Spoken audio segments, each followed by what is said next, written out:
Evidence are some pictorial anomalies in the photographic record of the trip to the moon.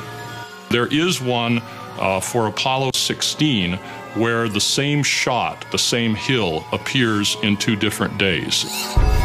This tape was shot on what was reported to be the first of Apollo 16's lunar excursions.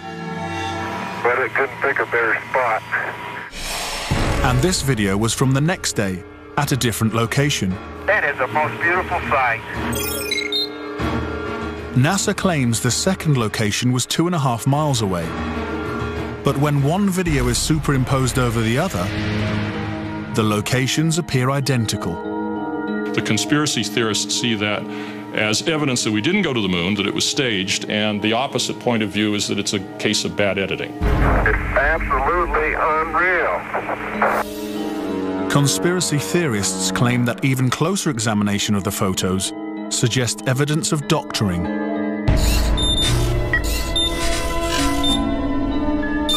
For reference, crosshairs were permanently etched into the lunar cameras, so they would have to appear on top of every image. But in this photo, a crosshair is behind a part of the lunar rover. This situation is impossible and has to be the result of technical manipulation and doctoring of the image. And in this photo from Apollo 11, the equipment in the foreground is covering the crosshair, not behind it.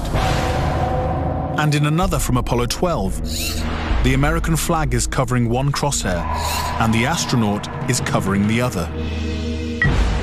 When presented with these questionable photos and videos, NASA refutes the conspiracy theories.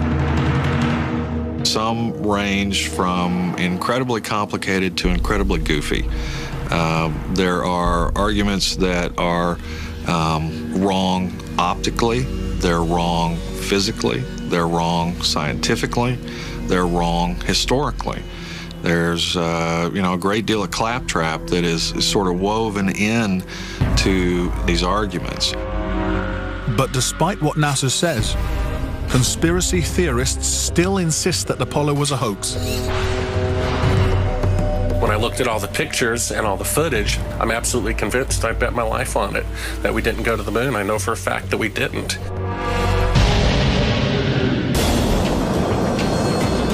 If what conspiracy theorists say is true, how could NASA perpetrate such a widespread hoax without someone from the inside blowing the whistle? Virgil Gus Grissom was selected as one of the original 7 astronauts. A family man and veteran of several space flights, he was a national hero and was likely to be the first man to walk on the moon. But Grissom was also an outspoken critic of the space program and was quoted as saying, "Someone's going to get killed." Unfortunately, Grissom's worst fears were soon realized. On January 27, 1967, 2 years before the first moon landing, Grissom and his crew boarded the Apollo 1 capsule for a full-scale simulation. Problems began almost immediately. First, the capsule's communication systems failed. You copy? No, I didn't read you, Chuck, at all. I can't read you, Chuck. You want to try the phone? Hey, how are we going to get to the moon? We can't fly between 3 buildings.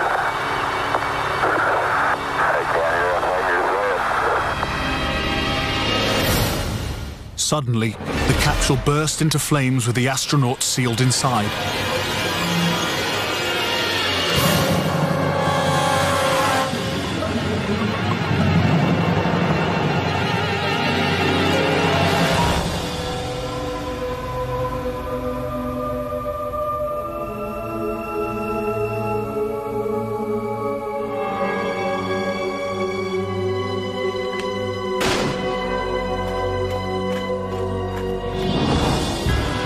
Tragically, Gus Grissom, Ed White, and Roger Chaffee lost their lives before ever leaving the launch pad.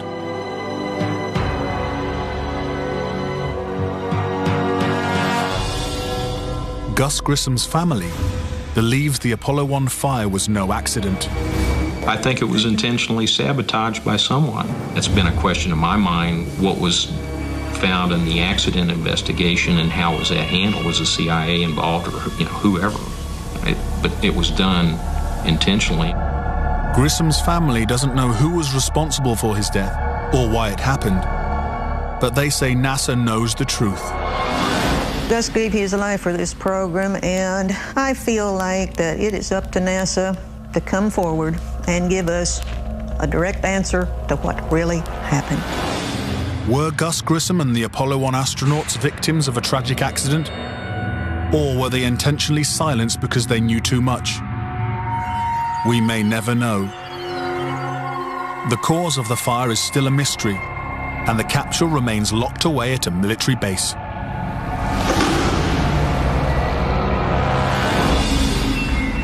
But Grissom wasn't the only Apollo critic to meet with a suspicious and untimely death. Thomas Ronald Barron was a safety inspector during Apollo 1's construction. After the fire, Barron testified before Congress that the Apollo program was in such disarray that the United States would never make it to the moon. He claimed his opinions made him a target. Has there been any pressure on you by NASA? Nothing. We were, my wife and I were somewhat harassed at home when this first thing broke some time back, but it's gone away now. As part of his testimony, Barron submitted a 500-page report detailing his findings. There was a real fear that the program could be stopped dead in its tracks. Then, exactly 1 week after he testified, Barron's car was struck by a train. Barron, his wife and stepdaughter were killed instantly. I believe that Thomas Ronald Barron was murdered because he had the truth to tell about the Apollo project. Barron's report mysteriously disappeared, and to this day it has never been found. But the Apollo program continued. And so did the string of untimely deaths. Between 1964 and 1967, a total of 10 astronauts lost their lives in freak accidents. These deaths accounted for an astonishing 15% of NASA's astronaut corps. To keep something that's a lie wrapped up and covered over, you've got to eliminate all the people that can talk about it.